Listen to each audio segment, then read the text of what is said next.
Hello guys, this is Street Service TV and welcome back to my channel. But if you're start the devotional guys, so let to shout out the following person our channel na napunta rito at nag-join sa devotional. Shout out ang God bless to Ruchin Tabuyan, Johnny Abiden, Sia Casinio, Chelsea Gumbao, Grace Magsayo, Divine Villarin, Megan Ortea, Mika Jean Barshal, Clarice Silado, Dave Mansagiton, Micaela Cepeda, Mark Taganili, Jules Magadja, Gian Pantilla, Gisela Zamora, Danalia, Handumon, Jacob Palma, Adrian Albaran, Cynthia Cabajales, Angel Rabidas, Erica Balansag, Altea Abelio, Hart Ponsalan, Connie Vlog, Jans TV, Heaven's Hope TV of Korea, SSC TV of Korea, Michael Aborita, Von Anthony Balmoria, French Shandog, Ben Lawrence Chongko, Rian Siddiq Brisaga, Goldie Last, and Foreman's Work.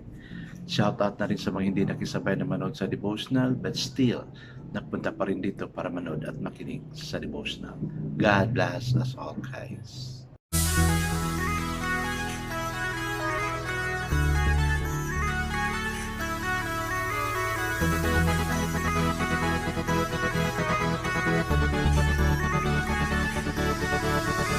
Fish TV, when you heard it, number one is on the top.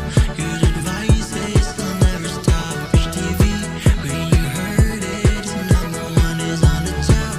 Good advice is they'll never stop. Hello guys, kumusta po? Sana yung mga kapatiran natin ng mga SDA, no, nakapagsimba. Of course, I know they are that loyal and faithful to their faith, no?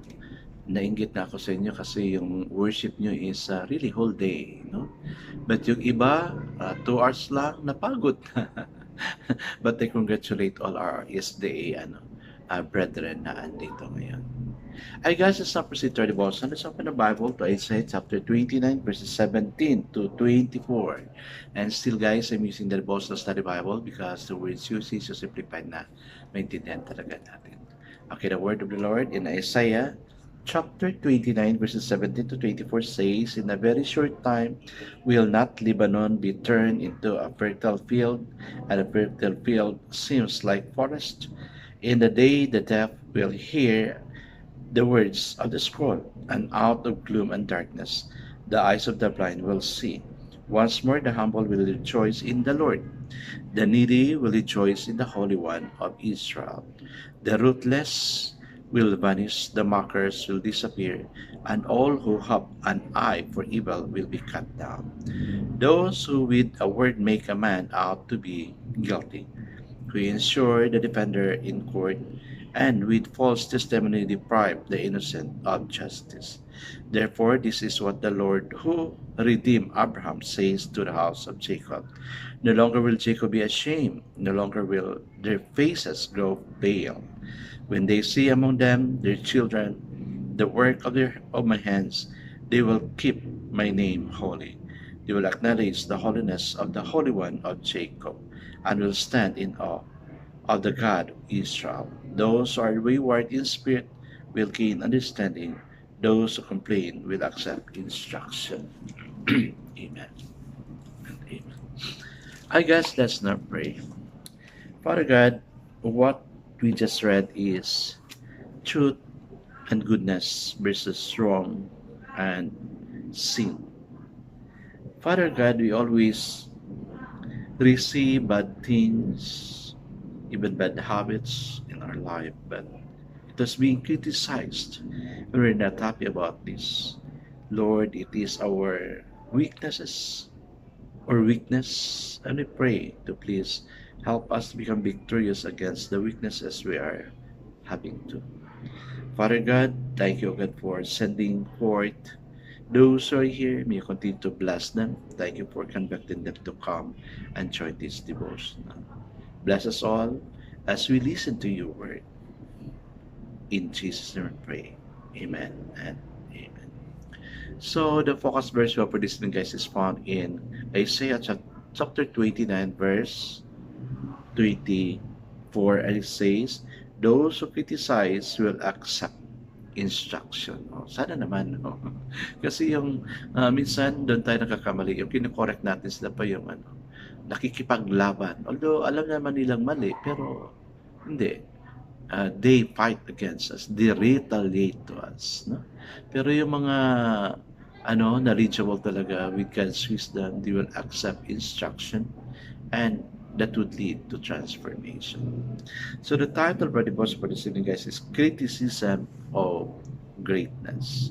The story is told that when Michelangelo had completed the sculpture of David, the governor of Florence came to look at the finished work. He was pleased with what he observed, but as he looked at it, he dared to offer criticism. The nose is too large. It is not.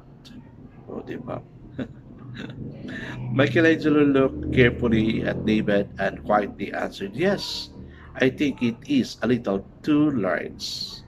He picked a chisel and mallet and also a handful of marble, dust, and mounted the scaffolding. Carefully, he hammered, permitting small amount of dust to fall to the ground with each blow. He finally stopped and asked, "Now look at the nose. Is it correct?" "Ah," responded the governor. I like it. I like it much better. You have given it life." Michelangelo descended, according to the old chronicle, with great compassion for those who desired to appear to be good judges of matters whereof they know nothing. O nga naman. Yung nag-criticize, akala mo perfect na. Hindi naman para marunong yung mag-sculptor, di ba? Na-correction na pa niya yung sculptor na marunong siya sa sa field niya, no? Okay. What maturity the great artist displayed in being able to take criticism. O nga naman, no? Yung, yung sculptor, humble siya talaga. Though na-corrected yung work niya, na alam niya naman sa yung pinaka-master sa gawain ganyan, but yet, he humbled down himself and listened to the criticism and instruction in order to change things.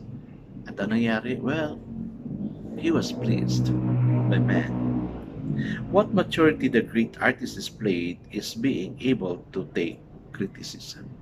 Sana ganun din tayo, guys. No?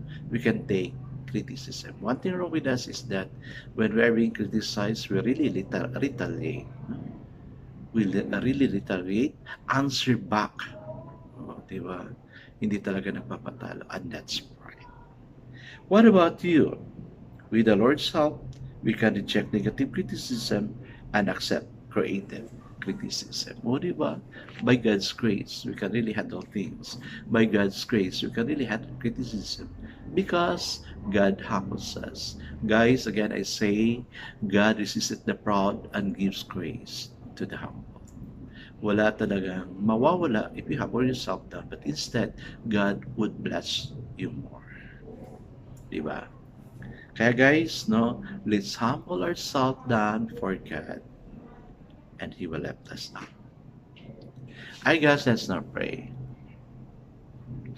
Father God, when we are secure in the land and in You, O Lord, we can listen to criticism, learn from it, change it if need be, and help us to move on. Amen and amen. Yes, guys, don't retaliate criticism, but instead listen to it, be humble, and move on. God bless us all, guys, because I know God shall bless us 10 times better. This again, Rich TV. Kita-kita tayo ulit sa muli. Paalam.